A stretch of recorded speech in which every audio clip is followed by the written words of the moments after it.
अपन लोगों ने रेसिस्टेंस का फॉर्मूला देखा था। रेसिस्टेंस ऑफ अ कंडक्टर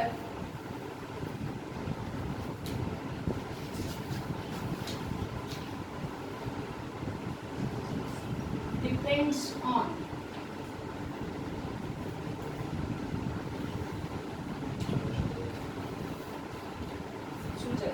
काय पे डिपेंड करता है रेसिस्टेंस ऑफ द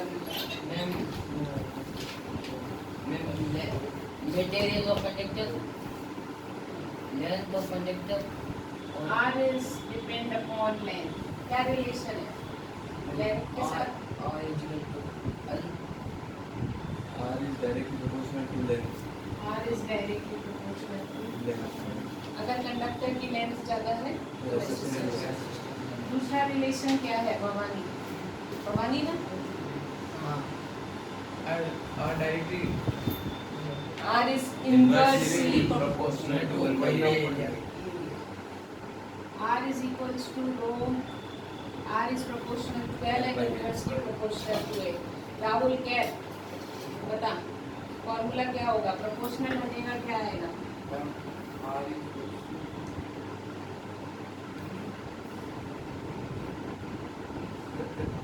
R नहीं बोलते Rho. उसको। P. P भी नहीं बोलते। register. बोलते क्या है? Rho. राहुल क्या है? मार खाएगा। Rho L upon A। Rho is the rho represent nature of material। Rho क्या शो करता है? Nature of मटेरियल के नेचर को। कॉपर है तो अलग है, सिल्वर है तो अलग है, रो की वैल्यू अलग है। रो को बोलते क्या है? रेसिस्टिविटी। रेसिस्टिविटी ऑफ मटेरियल या फिर इसको बोलते हैं स्पेसिफिक रेसिस्टेंस। क्या बोलते हैं ये बतलाना, ध्यान से कहना। Specific resistance. आगे बात समझते हैं। तो पैर समेट के बैठ इधर को सब अच्छा लगी भी है गुजरात सीधा बैठ। ठीक है आगे बात समझ में। R इज इक्वल्स टू हो गया रो L अपॉन A। ठीक है what is the unit of resistance?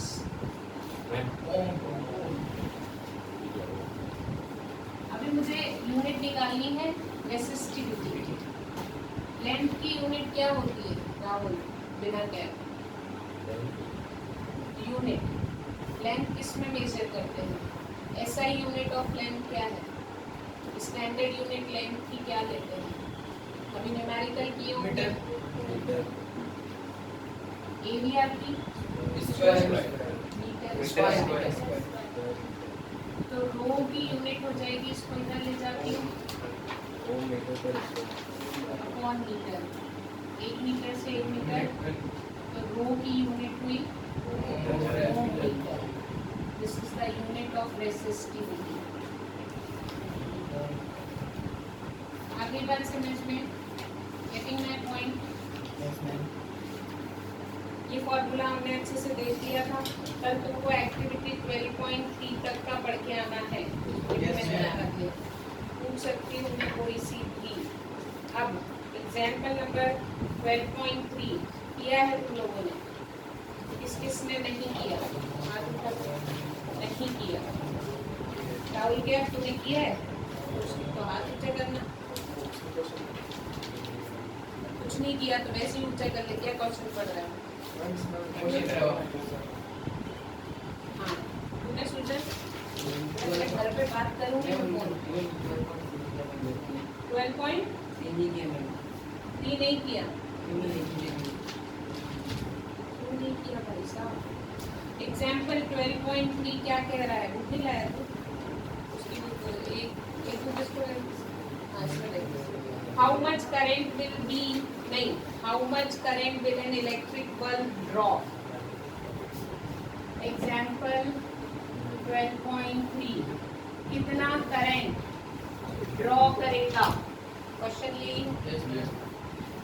Electric bulb from a source of 220 volt. तुमको डायग्राम समझ में आना चाहिए क्या बोल रहे हैं। एक बल्ब है जिसका सोर्स है 220 वोल्ट का। तुमको पूछा है ये इसमें से कितना करंट लेगा? If the resistance of the bulb is, Then the rho. resistance दिया है इस bulb का, what is resistance? Resistance is opposition to the flow of current. ठीक है?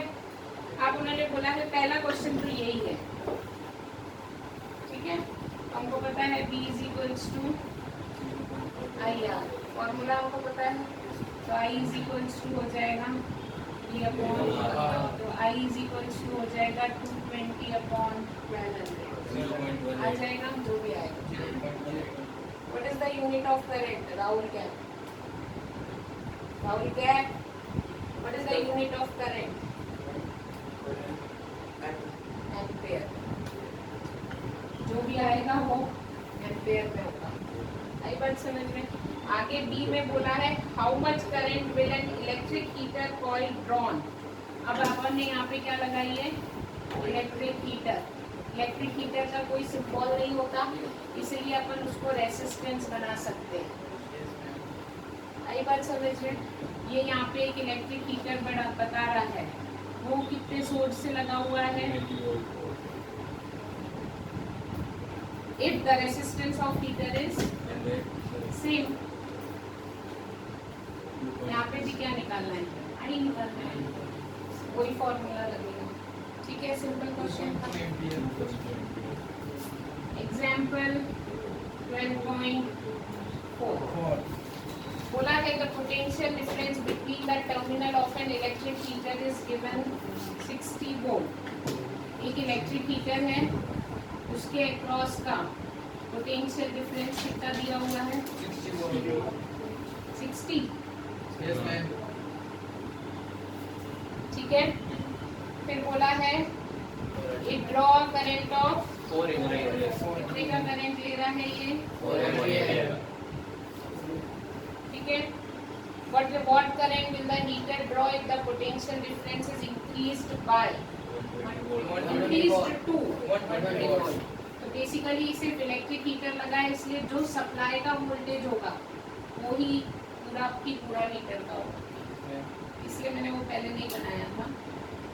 अभी दूसरा पार्ट में बोला है यदि मैंने इसका वोल्टेज कितना कर दिया 120 इसी हीटर के अक्रॉस, है ना, तो क्या करंट होगा. तो इस हीटर का पहले रेसिस्टेंस निकाल लेते हैं. पहली कंडीशन में अपन रेसिस्टेंस निकाल लेते हैं तो हमें हीटर का रेसिस्टेंस पता चलता है. रेसिस्टेंस किसी भी इक्विपमेंट की क्वालिटी होती है, फिर उस हीटर को कहीं भी लगा दो उसका रेसिस्टेंस उतना ही रहता है. रेसिस्टेंस सर्किट के अकॉर्डिंग चेंज नहीं होता. ठीक है, तो मुझे V is equals to IR, तो R is equals to I, तो 60 अपॉन 4 15 ओम. मतलब अब दूसरे सर्किट में मुझे पता चल गया इस हीटर का रेसिस्टेंस कितना है 50 ओम. मुझे वोल्टेज दिया है, क्या निकालना है?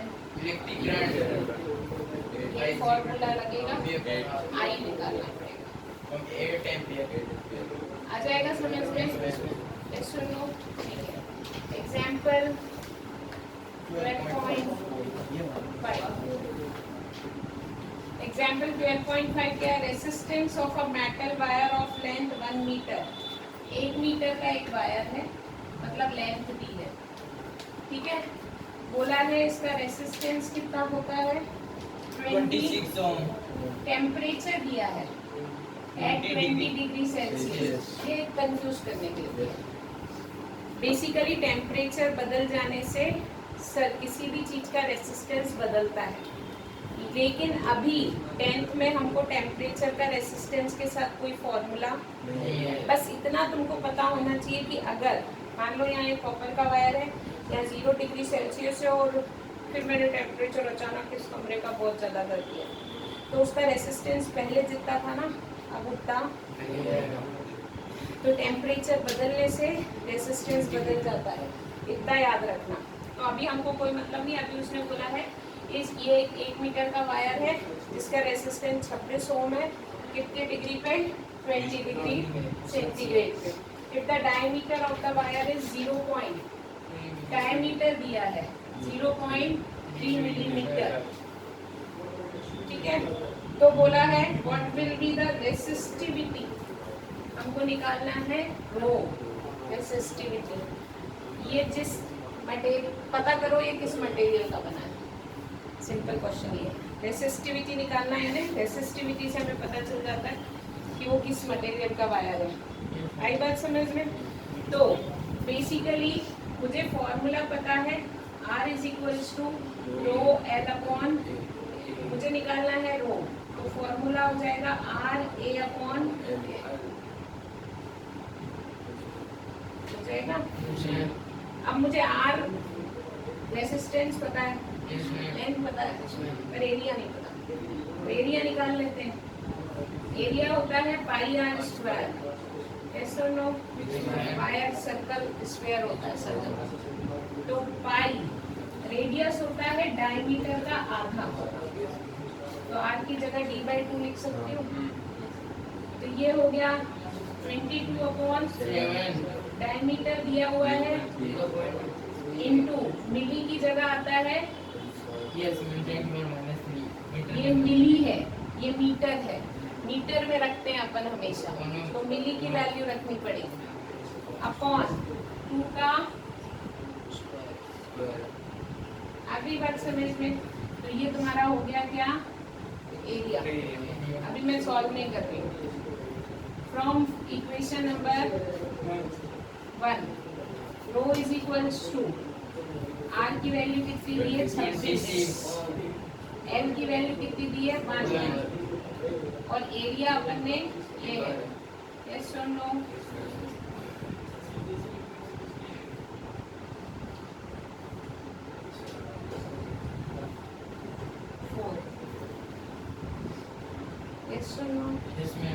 सॉल्व करके आना चाहिए। 26 इंटू 22 इंटू 0.3 इंटू 0.3 इंटू 10 की पावर -6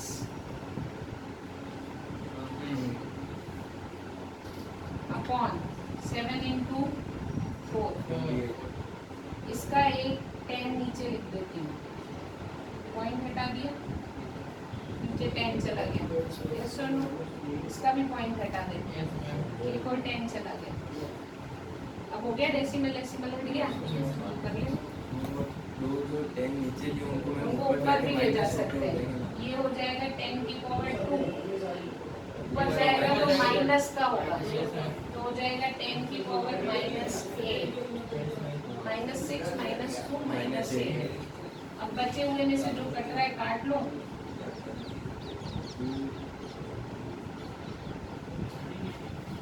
बाकी सॉल्व कर। आगे बात समझ में? ठीक है, आ जाएगा। फिर जो वैल्यू आएगी उस वैल्यू को टेबल में से देखना है कि वो कौन से मटेरियल, पीछे टेबल दिया हुआ है रेसिस्टिविटी वाला, उस टेबल में से देखना है कि वो कौन सा मटेरियल है। आगे बात समझ में? यस और नो? अब एग्जांपल 12.6,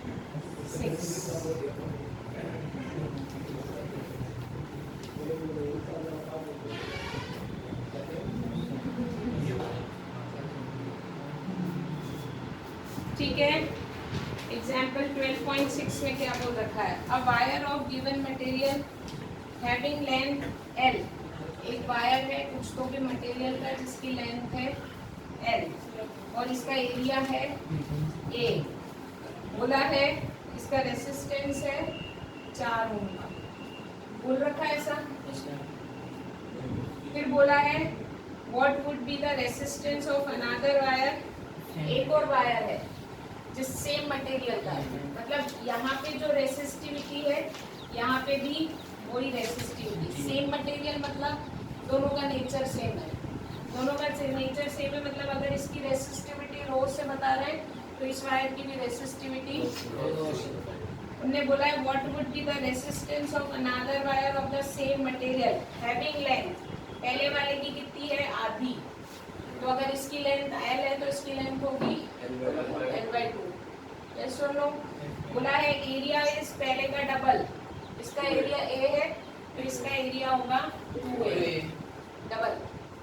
तुमको बोला है इसका क्या निकालना है तुमको, रेसिस्टेंस, जो नया रेसिस्टेंस रेजिस्टेंस इस वायर का आएगा उसका क्या क्या होगा उसका रेजिस्टेंस। क्वेश्चन समझ में आ गया? मतलब इस वायर का रेजिस्टेंस निकालना। गेटिंग? पहले अपन पहले वायर पे लेकर लेते हैं। फर्स्ट वायर के लिए मैं लिख सकती हूँ आर, इसका रेजिस्टेंस मैं लिख सकती हूँ, थोड़ा सा बंद कर दे मसल उसको थोड़ा। R is equals to rho L upon A. Yes और नो? आर की वैल्यू कितनी दी हुई है? ओके, यस और नो? इक्वेशन 1 देके छोड़ देते हैं, ठीक है। सेकेंड वायर के लिए इसका रेसिस्टेंस इज इसका लेंथ अपॉन इसका एरिया। Yes, ma'am. मटेरियल तो सेम है, तो रो यहाँ पे भी रो है तो यहाँ भी रो रहेगा। इसकी लेंथ अलग है, पहले वाले की आधी है, और इसका एरिया भी अलग है। Yes, ma'am. तो नया वायर का रेसिस्टेंस नई लेंथ अपॉन नया एरिया। पुट करूँ नई लेंथ की वैल्यू। Yes, ma'am. रो लेंथ कितना दिया है? L/2। Yes, ma'am. L/2 है ना? Yes, ma'am. L/2। एरिया कितना दिया है? पहले वाले का डबल। यस और नो? तो ए डैश क्या है? इसका एरिया कितना है? 2 है। इसकी लेंथ क्या है? L/2। यस और नो? इसको ऐसा लिख सकते हैं, रो L अपॉन 4A लिख सकते हैं। Yes, ma'am. इससे मल्टीप्लाई हो जाएगा, आता है ना इधर पे? Yes, ma'am. This is your R dash. R dash from equation 1 rho L upon A को क्या लिख सकते हैं? 4. लिख सकते हैं। तो यहाँ रो एल अपॉन ए को क्या लिख देती हूँ? और ये 4 पहले से था, 4 से 4 कितना बचा? 1. नए वायर का रेसिस्टेंस कितना? 1. आगे बात समझ में? Yes, ma'am. Getting my point? Okay. अभी ना ये क्वेश्चंस है इसके नीचे 5, Yes, ma'am. है ना?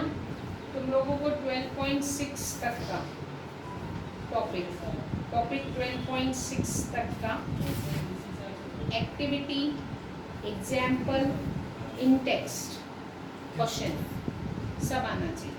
Yes, ma'am.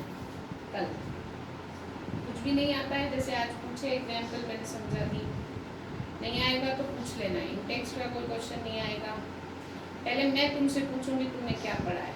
यहाँ पे आके ये नहीं मैडम ये नहीं आ रहा, मैं पूछूंगी क्या नहीं आ रहा। इसलिए मेरे सामने होशियार नहीं बनना। मेरे को पता चल जाता है कि इसने पढ़ा है और इसको ये नहीं आ रहा है, तो पहले पढ़ना जरूरी है, ठीक है। डाउट्स जब भी आएंगे जब हम पढ़ेंगे। तो तुम लोगों को टॉपिक नंबर 12.6 के पहले तक का पूरा NCERT तो करना ही है। जिसकी कैपेबिलिटी है वो एडवाइजर एसेशन से भी पढ़ो। Yes. अगर अब मैं कल तुम लोगों को टॉपिक पढ़ाऊंगी यहाँ पे combination of resistor, Yes, ma'am. यानी सीरीज एंड पैरेलल। तो किसी भी बुक से पढ़ो, अगर NC एडवाइजर से पढ़ रहे हो तो पेज नंबर 25 तक हम पढ़ चुके हैं। अगर एडवाइजर से पढ़ रहे हो, ऑल इन वन से पढ़ रहे हो तो भी कॉम्बिनेशन ऑफ रेसिस्टेंस के पहले तक का पूरा पढ़ना है। एसएन से पढ़ रहे हो तो भी कॉम्बिनेशन ऑफ रेसिस्टेंस, मतलब तुमको कॉम्बिनेशन ऑफ रेसिस्टेंस के पहले तक का ये चैप्टर आना चाहिए। Yes, ma'am. आगे बात समझ में? कल स्टार्ट करेंगे कॉम्बिनेशन ऑफ रेसिस्टेंस। अब मैथ्स पढ़ो।